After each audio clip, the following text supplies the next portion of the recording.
Hello, welcome. I'm Rene Valentina, and this is Musing Interruptus.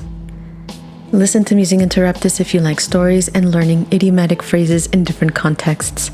You can read along. Just click on Continue Reading in the description to open a Google Doc with the transcription of this episode. The idiomatic expressions are in italics. Try to get the meaning from the context and then look them up to see if you were right. If you like it, subscribe, follow, and share. But more importantly, continue the conversation. Drop a comment with your answers to today's questions. I really love hearing from you. It's going by so quickly. Everyone says that. Everyone feels that. We get reminded of it like a swift, blunt kick to the head every time someone we care about dies.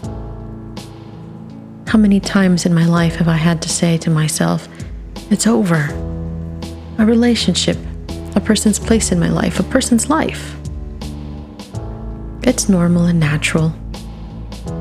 Last night I had some trouble sleeping. I was uneasy and I kept wondering what it would be like to die. Can pain reach such a high level that it can kill you? Not yet. People die from other things, diseases, accidents, old age, not pain, not directly. Some other ways we don't need to bother mentioning. Someone passing can leave us with the feeling of being stranded at sea, a churning stomach, anguish, and melancholy. Stranded at high sea. I've been deep sea fishing, and it's not only the nausea and the movement that never ends, it's the sensation of helplessness and vulnerability from being away from terra firma. Such as a helplessness when we are faced with a someoneless world. There is also the anguish from knowing that the world was changed by an individual. You enjoyed that change and they are no longer here. Will that change go with them? Will the world still make sense? And how could they be mortal? It even happens with acquaintances and strangers you connect with deeply. Like Brian Wilson from the Beach Boys. I've written about him in the space when we talked about the link between Ronnie Spector of the Ramones and the Beach Boys. It was Bill Spector, by the way, the producer. Instead of talking about music, I'm going to talk about how Brian's music has been part of my life. Spoiler, it was a whole lot more than I had bargained for. I started out with 2 songs. So pull up a seat, have a listen, and then write to me or call me or send me a messenger pigeon with your thoughts, as some of you do. I need to start when I was a child growing up. The Beach Boys were on the radio. My best friend's mom loved listening to the oldies, and they were already oldies. California Girls. I resented that song from the beginning. I was from the East Coast, not blonde, with a righteous mixture of nationalities, not a Californian girl. I lobbed that song in with the whole Barbies are bad influence for girl self-esteem. I still found it fun, and I wanted to be that kind of fun. I would go to the arcade, and one of the games always played Surfin' USA. What a fun song. I remember opening my legs and arms over an imaginary surfboard and imagining what it was like to ride the waves.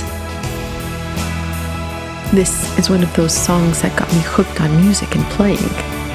A habit I would only deepen with time. Same era, there was a TV show I watched called Full House. One of the uncles was a rocker, Jesse Katsopoulos. When he got married, he played the piano and sang the 1970s song Forever from the album Sunflower. I still get misty when I remember that scene. I thought that's how people were supposed to get married. This would later be cause for divorce in my own marriage. I always thought that Uncle Jesse was not so cool because he liked the Beach Boys. I didn't think they were a cool band. I was young. Liking cool bands gave you street cred, and at least on Sesame Street and down the block with my friends, that was the case.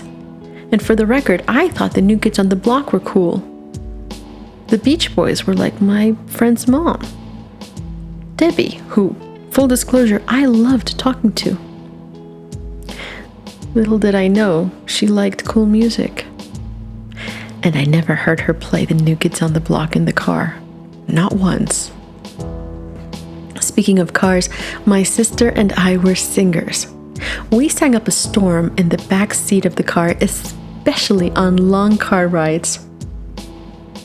I don't know if our parents were happy we weren't fighting and therefore endured our harmonizing and the lyrics we would make up. That was fun. Our repertoire included commercials and Kokomo. Just the part we knew, on repeat. I'm listening to the song as I write this and I hear the phrase contact high. I never stood a chance. But you can see why the Beach Boys sound like my childhood. The happy parts, the calming ones. No, I didn't think the Beach Boys were very cool. I liked them in silence and mostly thought of their music as that which accompanied me as a child.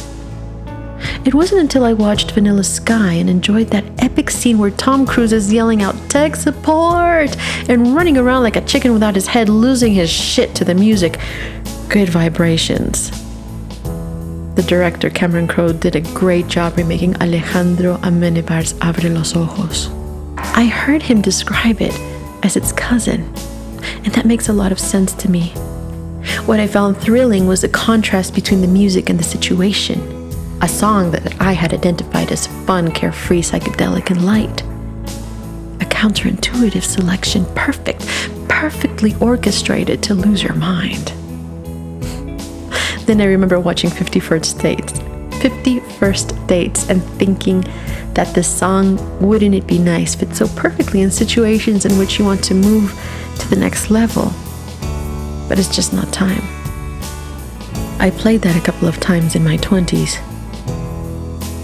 It wasn't until I watched Love Actually that I felt pangs, strong pangs with the song God Only Knows. This is a song that guts you and reveals the true colors of love. From the album Pet Sounds from 1966. 1. God is in the title of a pop song. Oh my God, that is tantamount to kundaneranis. 2. The song has been compared by some to the creations of Stravinsky and Bach. Remember Spector's Wall of Sound? After Mr. Spector sent Mr. Wilson away, and you could hear that story in episode 40 of Music Interruptus, Give Me Perfection, Give Me Fill, Brian Wilson took some time away in his room, like the song. He isolated himself in not such a great way. Something wonderful came out of that isolation. He composed Don't Worry Baby in 1964 and rivaled The Wall of Sound. In 1966, he perfected the sense of a momentous occasion in a song. If Don't Worry Baby is a hymn, God Only Knows is the church. The song holds you in an embrace. It starts off whimsical in a temple of happiness, and then it gets serious, very serious. God only knows what I'd be without you. This is the confirmation to the person they love, that there's a before and after them. This is no small thing. You are singing to a life-defining person. This temple is a place where you can proclaim that truth and let it all go. The repetition and crescendo only amplifies the soul. 20 session musicians.